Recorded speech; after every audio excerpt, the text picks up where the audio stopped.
Bonjour, bienvenue sur La Consciencieuse. Un petit clin d'œil tout particulier à mes 9 abonnés. Merci beaucoup, ça fait plaisir.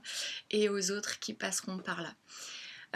Ça fait des mois et des mois que je dois mettre une vidéo. Ça fait des mois que j'y pense. Et puis, j'ai moi-même été prise dans le gros tambour de cette machine à laver là dans laquelle on est tous un peu, plus ou moins, et ça fait depuis la fin de l'année dernière, fin 2018, que je devais mettre une vidéo. J'y pense depuis tout ce temps. Elle est là, donc c'est bien, je commence à la mettre dans la matière, c'est super. J'ai déjà préenregistré le texte qui viendra après. J'ai voulu un peu changer de format entre guillemets. Au départ, je mettais que des textes que je lisais parce que je reçois beaucoup d'informations, donc pour pas que ce soit confus, je les mets en ligne, en texte, et puis je vous les lis. C'est vrai qu'on arrivait sur des grosses vidéos assez longues. Donc pour ceux qui aiment ça, tant mieux, mais il y en a, voilà, au bout d'un certain laps de temps, ça devient un peu long. Donc je voulais essayer autre chose et puis surtout me montrer à vous aussi et qu'on puisse avoir une interaction différente. Donc on va essayer, on va tenter là-dessus, on va partir là-dessus. Donc une vidéo que je prépare depuis des mois qui est en lien, en fait je me rends compte que je peux même pas encore tout dire sur une vidéo parce que ça se décompose en tellement de choses. Tout ce qu'on a à laver, à comprendre de nous, ça se décompose en tellement de facettes, chaque facette étant reliée les unes aux autres, et dès qu'on commence à parler d'une facette, on s'aperçoit que ah oui, mais en fait du coup ça mène à celle-là aussi, et puis sans parler des résonances, des effets miroirs, et là voilà, donc sujet passionnant, voilà, pour moi. J'espère que il vous apportera des petites choses à vous aussi quand même. Et donc, je me disais qu'il était important de vous parler. Je vois, je me promène aussi sur YouTube, je rencontre plein de monde comme ça sur YouTube, qui mettent aussi leurs ressentis, et très juste, qui coïncide en plus avec tout ce que je reçois moi aussi de mon côté. Donc je me suis dit, voilà, je me suis retrouvée finalement à être confirmée plein de fois, et je me suis dit, bon là quand même, allez go quoi, on va y retourner, et voilà. Donc je rencontre plein de vidéos pour les nouvelles lunes, les pleines lunes, pour tous les différents signes astrologiques pour chaque mois. Je rencontre, et essentiellement en fait ce type de vidéos. Il y en a d'autres bien évidemment, mais en même temps, je voulais quand même amener que évidemment euh, tous les mois, toutes les nouvelles lunes, toutes les pleines lunes euh, sont, sont des balises temporelles qui nous aident à introduire quelque chose. Et en même temps, j'avais à cœur d'amener justement l'intemporel là-dedans, l'intemporel et le collectif. Et ce que j'ai ressenti, moi, ces derniers mois, c'est toujours et en continu cette épuration, cette grande et belle épuration de nos corps, de nos esprits, de nos cœurs,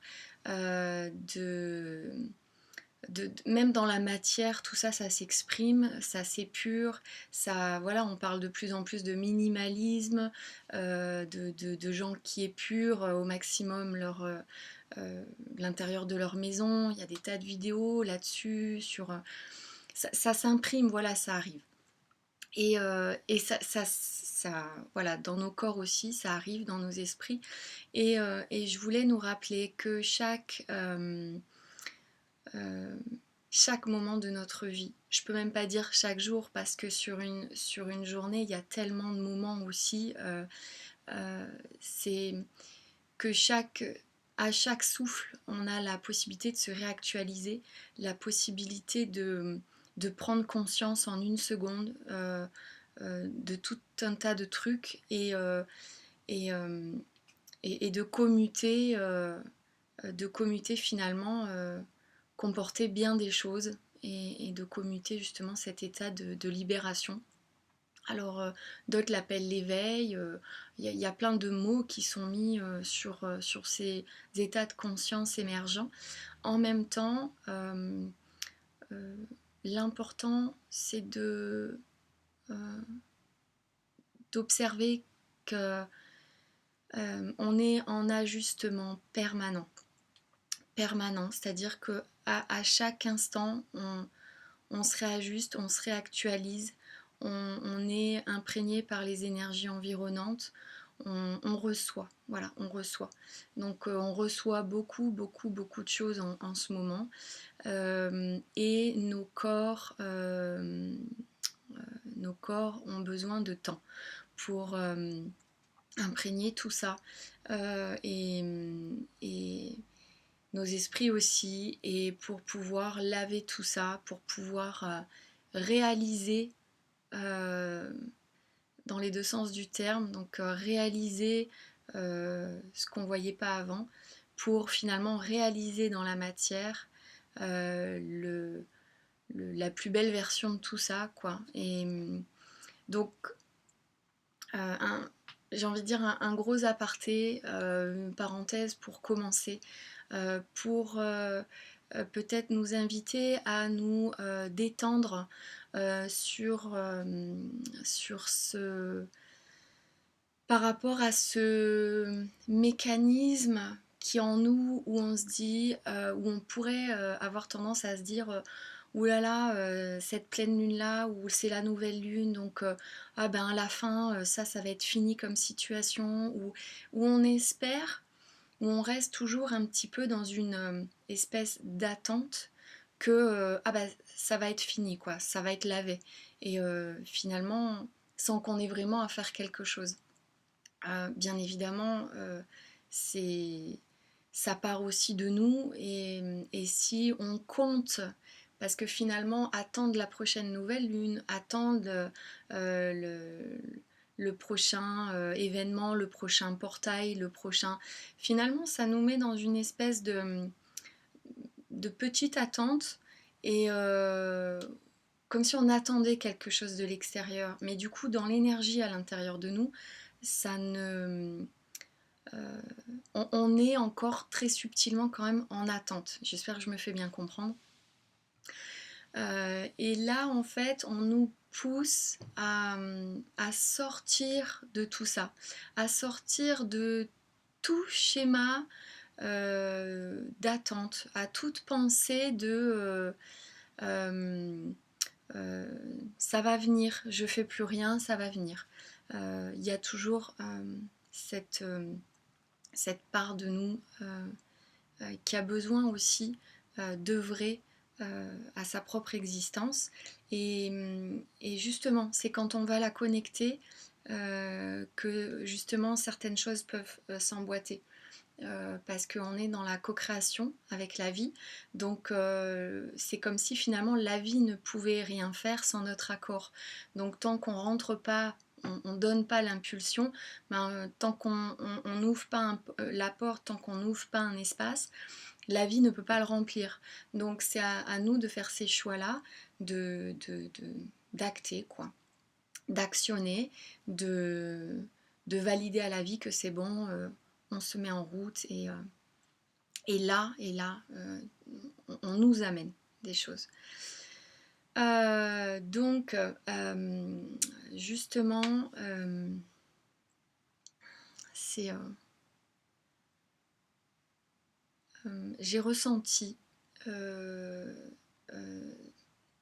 ces derniers mois à travers toutes les situations que j'ai rencontrées, toutes les personnes que j'ai rencontrées, qu'on était en train de travailler des qu'on était en train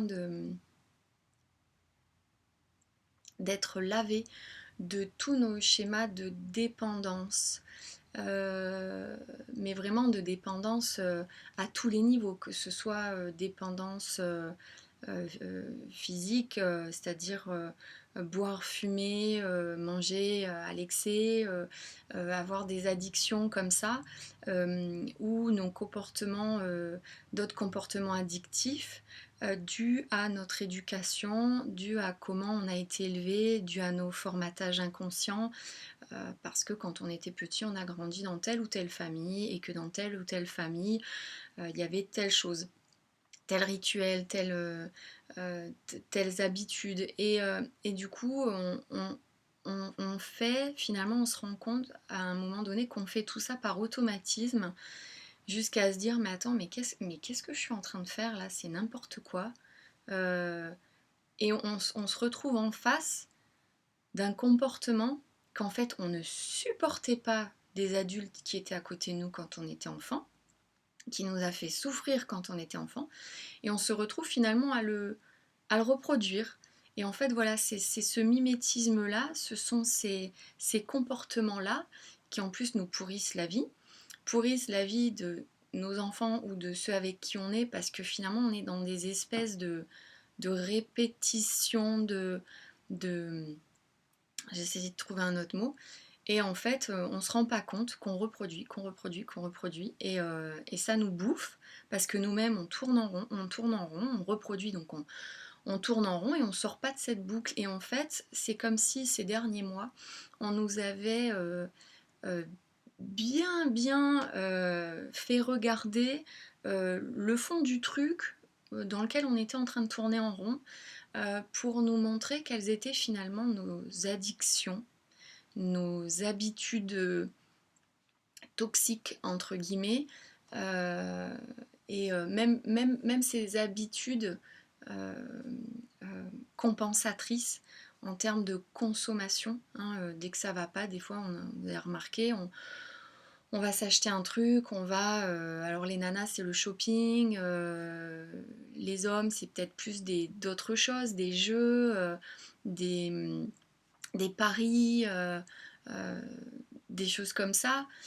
Dans tous les cas, ça aussi ce sont des addictions, et elles compensent toutes nos addictions, en fait tout, euh, tout ce qui va nous détendre ou va nous faire penser à autre chose, euh, compense juste un énorme inconfort. Oui, je vais le garder comme ça, un énorme inconfort du fait que on n'est peut-être pas tout à fait vraiment à notre place comme on le devrait être. Et il y a un confort. Donc du coup, quand il y a un confort, dû à plein de choses, hein, un lieu de vie qui ne nous convient pas, un environnement qui ne nous convient pas, une personne qui ne nous convient plus, euh, on sent qu'on doit changer quelque chose, mais on ne sait pas quoi. Et il y a un espèce d'inconfort qui s'exprime, qui est là. Et puis, sans qu'on soit, pour certains d'entre nous justement, sans qu'on le ressente vraiment comme un inconfort. C'est-à-dire que pour certaines personnes, elles vont compenser dans le boulot à fond, le boulot, les courses, les enfants, tout ce qu'il y a à gérer, oui, les responsabilités d'adultes, etc. Bon, alors on est dedans, on est en plein dedans, et c'est comme rouler sur autoroute, hein. On voit même pas vraiment sur les côtés, on voit là-bas, et on essaie de bien rester en face, pile dans l'alignement de la route, voilà, pour pas avoir d'accident. Et en fait, dans nous, à l'intérieur de nous, on a tellement été habitués à être comme ça depuis qu'on est petit, parce qu'on est formaté comme ça à l'école, hein, on nous formate à, à être une bonne personne, bien éduquée, bien formatée, avec les bons points au bout, avec les sages c'est bien, t'es gentil au bout, avec donc on est comme ça formaté, éduqué à rester dans une certaine routine, route, chemin, voilà, de il faut faire comme ça, il faut faire comme ça. Si je veux être acceptée, si je veux être accueillie, si je veux être récompensée. Et en fait, tout ça, depuis qu'on est petit, et ben finalement, ça se modélise à l'intérieur de nous, ça prend forme à l'intérieur de nous, et puis ça se pose comme ça, et puis même si on a voulu résister quand on était petit, soit on s'est pris deux claques, une fessée, on a dû passer 2 heures au coin, ou on a été puni, alors finalement, à notre niveau, quand on était tout petit, à mon avis, à ce moment-là, on a peut-être dû essayer, et puis au final, on a abdiqué parce que, puis bon, on a oublié avec le temps. Et puis on a été comme ça formaté avec tout le monde. Oui, c'est vrai, remarquez, c'est tout à fait vrai, hein. Voilà, on a les responsabilités d'adultes, gagner de l'argent, travailler, etc. Les enfants, l'école, hein. Ok. Sauf qu'en fait, ça c'est un modèle de vie. Et il n'y a pas qu'un modèle. Voilà, il y en a plein d'autres en fait. On peut avoir une belle vie euh, en ne répondant pas forcément à ce modèle-là et en ayant notre propre modèle où on est nous-mêmes, à proprement dit, responsables de nous, de ce qu'on veut faire. Si on n'a pas envie d'avoir un travail traditionnel, on ne fait pas un travail traditionnel. On peut inventer plein de choses. C'est ce qui se passe d'ailleurs en ce moment, hein. Plein de choses émergent. Les plus jeunes générations, justement, inventent de nouveaux jobs, révolutionnent un peu tout ce monde-là. Et j'ai envie de dire, à nous aussi de nous inspirer de tout ce qui nous offre, de toute cette énergie nouvelle qui arrive. Et d'où la grande période de réactualisation. Donc, période de réactualisation donc, qui passe par cette, cette libération de ce renvoi, cette libération, cette dissolution de tout ce qui nous bloque ou de tout ce qu'on retient aussi, de tout ce qu'on retient pour pas avoir à changer quelque chose, à être déstabilisé. Ça aussi, c'est une forme d'addiction, hein, être addict à ce qui est déjà là, et c'est réconfortant, hein, on appelle ça la zone de confort. On ne veut pas bouger de là, finalement on est bien, on a nos petits repères, et puis en fait on s'aperçoit pas que c'est ça notre inconfort, que notre zone de confort, là où on se sent en sécurité, là où on se dit que voilà, on est bien au chaud dans notre petit cocon, euh, ça peut être à proprement dit notre zone d'inconfort, justement. Donc on est là-dedans à essayer d'identifier, on nous amène petit à petit à comprendre euh, quelles sont nos zones de confort et quelles sont ces zones justement qui viennent nous rassurer et qui viennent apaiser nos peurs sous-jacentes, qui viennent nous réconforter, et dans laquelle on se sent à l'abri, cette zone dans laquelle on se sent à l'abri. Euh, à l'abri, oui, mais du coup, si on est à l'abri, on n'est pas non plus dans la vie. Donc, c'est ça qui nous manque en plus. On sent bien en nous qu'on a envie d'évasion, qu'on a envie de partir, qu'on a envie de découvrir, voilà, on rêve de vacances, on rêve d'autre chose, on rêve de déménager, on a toutes ces impulsions et puis en fait elles émergent et mince.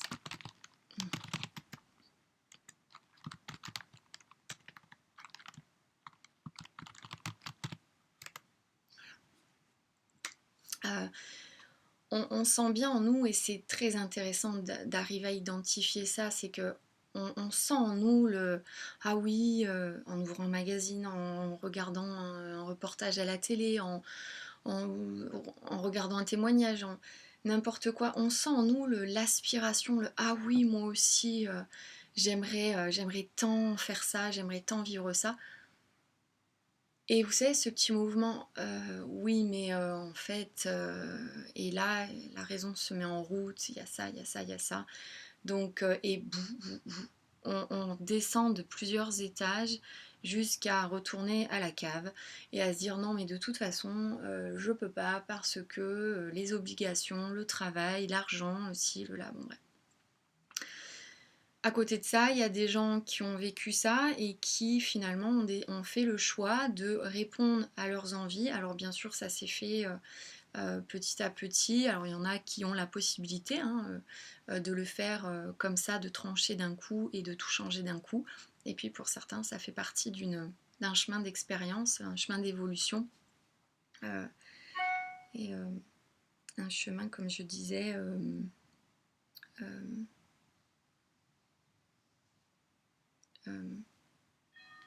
consciensoriel dans la vidéo qui va suivre, dans le récit en fait.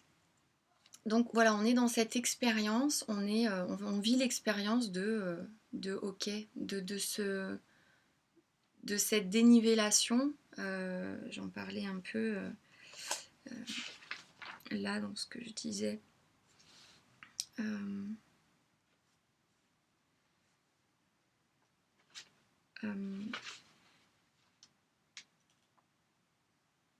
Voilà, on fait finalement l'expérience de cette dénivellation entre tous nos désirs qu'on avait en étant enfant,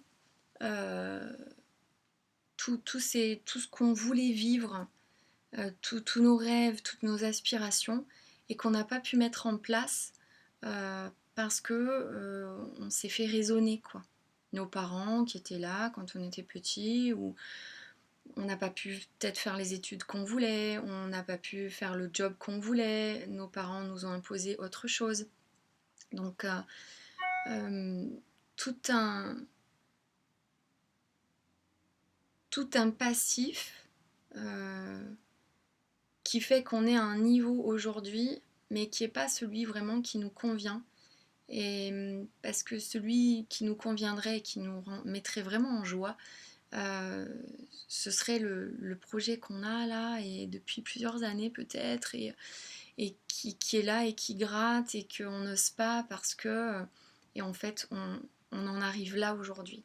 C'est que toute l'énergie qui nous est envoyée, toute l'énergie qui nous est informée, c'est une énergie de libération, de nettoyage de tout ça. On se fait nettoyer de tous nos processus inconscients de dépendance pour pouvoir enfin amener dans la matière ce qui a réellement besoin de voir le jour, ce qui a réellement besoin d'être manifesté, ce qui a réellement besoin d'être distillé pour justement créer davantage encore d'inspiration pour toutes ces personnes qui vont nous croiser via en fait ce qu'on aura décidé d'œuvrer dans la matière, de réaliser dans la matière. Donc c'est un très gros cheminement. On le sent passer, quoi. Voilà, c'est ce que je veux dire. On le sent bien passer. Et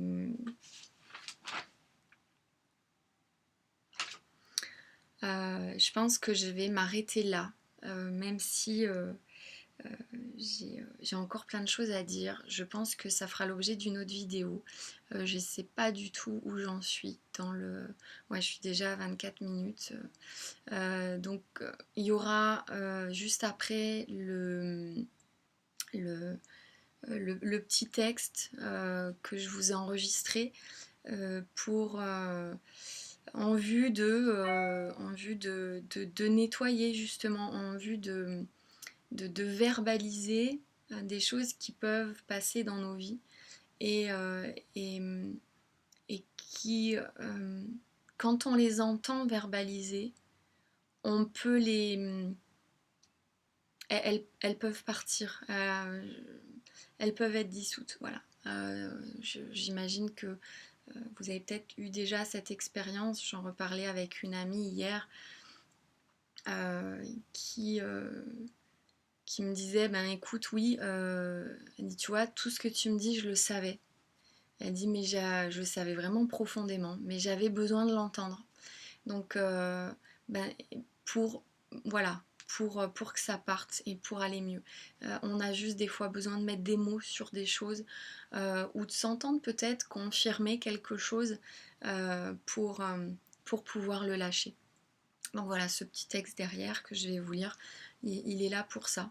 Il est là pour nous inviter à juste regarder ce qui est dans nos comportements d'être humain et juste à rencontrer notre humanité, la nôtre, là, celle avec laquelle on fait à chaque jour du mieux qu'on peut.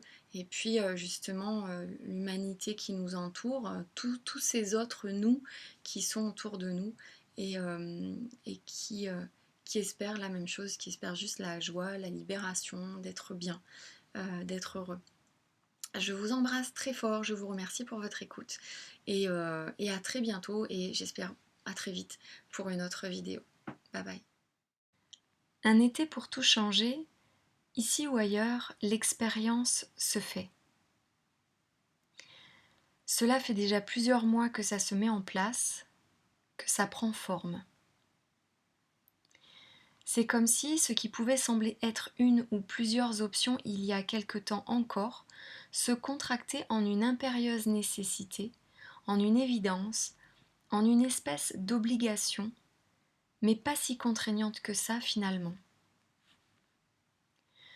Ce que nous avons dû quitter cet été, sous forme de personnes, de situations ou de processus, ou sommes en train de quitter actuellement, aussi douloureux que cela puisse être, nous apparaît finalement et progressivement comme la seule chose à faire. Même si nous avions essayé de trouver différentes alternatives pour que cela continue de fonctionner, on est bien en train de se rendre compte que finalement, il n'y avait qu'un seul chemin, qu'une seule issue à cette situation, qui, elle, était bien douloureuse et contraignante dans tous les cas. Une seule issue donc, pas de secours, mais bien vers notre responsabilisation. Nous avons à regarder en face ce que nous avons nous-mêmes maintenu et même retenu dans l'espoir qu'il se passe quelque chose, dans l'espoir que prenne forme et s'installe dans la matière ce que nous avions en tête, en rêve, en imagination. Mais finalement, c'est la désillusion. Parce qu'en vérité, il y a ce plan, bien plus expansé de nous, qui sait déjà, lui, la voie d'expérimentation la plus appropriée pour nous, au-delà de nos égos, au-delà de nos petites envies et de nos petits caprices. Les masques tombent, pour tout le monde. Ce que nous avions essayé de supporter tant bien que mal nous apparaît maintenant, depuis cette nouvelle lucidité, comme insupportable, insoutenable et voire même destructeur.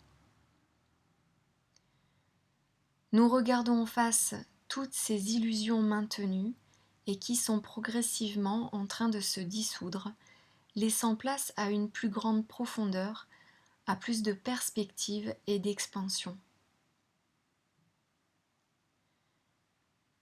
La situation limitée et superficielle dans laquelle nous étions se dissipe, se transmute au profit de beaucoup plus de conscience et surtout d'amour de nous-mêmes, et donc des autres, de l'extérieur, de ceux qui nous entourent. En effet, grâce à cette prise de conscience, grâce à cette évidente évidence, nous comprenons petit à petit qu'il nous fallait des partenaires pour maintenir tout ce décor en place, qu'il nous fallait bien être plusieurs pour jouer cette scène, cette pièce, cet acte. Un acte, une action de co-expérience consciensorielle. Il semble que pour beaucoup d'entre nous, ce soit le dernier acte d'une longue série de répétitions. Il est temps cette fois de plier bagages et de quitter les loges pour entrer pour de bon dans cette nouvelle réalité. Une nouvelle réalité qui peut nous sembler un peu confuse encore, car débarrassée de nos anciens repères comportementaux, soulagée de toutes ces tensions et contractions reliées à nos contraintes psychiques, d'avoir à répondre en permanence à ce que nous devions faire pour être une bonne personne aux yeux des autres. Une nouvelle réalité soulagée de ne plus avoir à faire et à composer en permanence avec nos inconscients collectifs et familiaux, soulagée de toute cette contraction éducative tellement lourde de tant de formatage induit.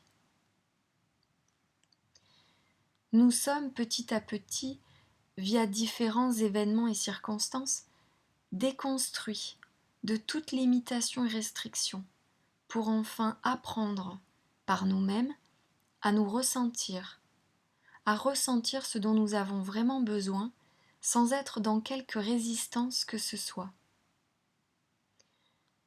Je nous rappelle qu'être en résistance engendre tellement de contraction et de crispation en nous que nous nous retrouvons finalement seuls dans un espace hermétique à tout mouvement et donc, de ce fait, séparés du mouvement de vie libérateur que nous aimerions bien rencontrer sous forme, encore une fois, de situations, de personnes et d'opportunités professionnelles. C'est donc par toute l'attention, le temps et le respect de nos rythmes et de notre être que nous entrons en lien beaucoup plus respectueusement avec nous-mêmes, avec nos enfants, avec nos conjoints, avec notre famille, ainsi qu'avec les autres et notre environnement, avec notre terre, notre lieu de vie, d'amour et de réalisation. Alors, quelque chose en nous s'apaise, car naturellement plus en connexion présente avec nous-mêmes, car plus en présence avec nous-mêmes et ce que nous ressentons, encore plus en présence avec nous-mêmes et nos propres ressentis, et donc moins avec ce que nous espérions rassurant.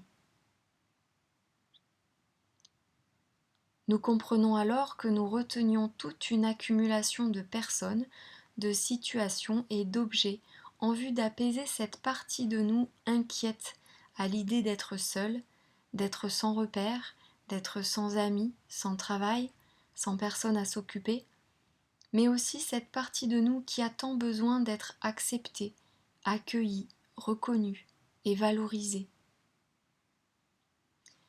Pour ne pas être seule, pour ne pas avoir à nous sentir délaissés, rejetés ou abandonnés, nous avions accepté tellement de choses. Nous n'avons aujourd'hui plus rien à subir ou à porter de qui que ce soit pour nous sentir accueillis ou acceptés, car étant désormais validés entièrement par nous-mêmes. Je m'autorise alors à vivre mes aspirations profondes, libérées des pesants regards ou avis des plus grands que moi quand j'étais enfant. Je me libère donc pleinement de la peur d'être sanctionnée pour mes bonnes idées, je me désengorge des peurs, des inquiétudes, des doutes, voire même de la paranoïa que les autres ressentaient alors que j'étais en âge de vivre l'innocence. Nous nous désengorgeons progressivement de toutes ces peurs, incertitudes, doutes et inquiétudes qui finalement reste la création de notre imagination un peu trop tendue et contractée, vestige d'une prévoyance excessive qui pourrait bien envahir, si nous n'y prenions pas garde, cet espace de nous qui a parallèlement tant besoin de vivre son présent librement et fluidement, libéré de toute contrainte, y compris celle que nous nous imposions à nous-mêmes aussi. L'épuration en cours est très profonde, car ce qui se joue au grand jour est en fait l'émergence de ce qui était dissimulé à l'intérieur, en notre cave, là où il fait plus sombre, là où il était quelque peu arrangeant de se nicher, de se cacher, de s'endormir pour oublier le problème, pour oublier la contraction, la tension, pour oublier ce qui nous dérange en fait, ce qui nous oppresse même. Une oppression non consciente jusqu'alors, car encore un peu dissimulée, mais finalement rencontrée au cours de cet été, voire même avant, même si dans certains cas nous avons un peu de mal à y croire. Et même si nous avons un peu de mal à y croire, nous le savions déjà, n'est-ce pas ? Comme je le disais plus haut, le temps est venu de notre responsabilisation. Le temps est venu de vivre notre voie, notre chemin actuel, notre chemin présent, ce chemin d'actualisation de qui nous sommes vraiment, en vérité, en notre pleine humanité. Ce chemin de belles rencontres, de belles surprises, ce chemin conscient de qui je suis. Cet été, nous avons été invités à nous désencombrer encore davantage. L'élan créateur de renouveau est à l'œuvre et nous invite à respirer sa présence. Dans cette attention présente, inspirant et expirant ce souffle créateur et régénérateur, nous recevons, absorbons et imprimons l'essentiel. Le surplus devient inutile, cartons et poubelles se remplissent. Avions-nous vraiment besoin de tout cela finalement ? De cette épuration, renaissance et vitalité de notre esprit, tout notre corps s'informe de cette nouvelle forme, de ce nouvel espace, de ce vide grandiose et tellement plein, tellement rempli de joie et de vie, de vitalité et d'envie. Le grand renouveau est bien en cours et fait son œuvre, à travers chacun d'entre nous, à notre rythme. Il est important de nous laisser le temps d'accueillir ce beau mouvement d'évolution et de bienfait pour nous tous. Même si cela peut nous sembler douloureux et éprouvant sur le coup, cela nous apparaîtra aussi tellement juste dans quelque temps. Nous sommes, en ces circonstances, invités à lâcher tout ce qui pourrait paraître rassurant, mais qui nous retient aussi de rencontrer ce que nous avons pleinement à vivre pour nous découvrir. Nous découvrir aussi de tous ces schémas conditionnés, posturés, prostrés profondément en nous, et qu'il convient parfois de déstabiliser un grand coup pour s'en libérer une bonne fois pour toutes. Ce n'est pas au sein de nos habitudes que nous sommes libres, c'est à travers l'expérience de l'inconnu que nous nous rencontrons.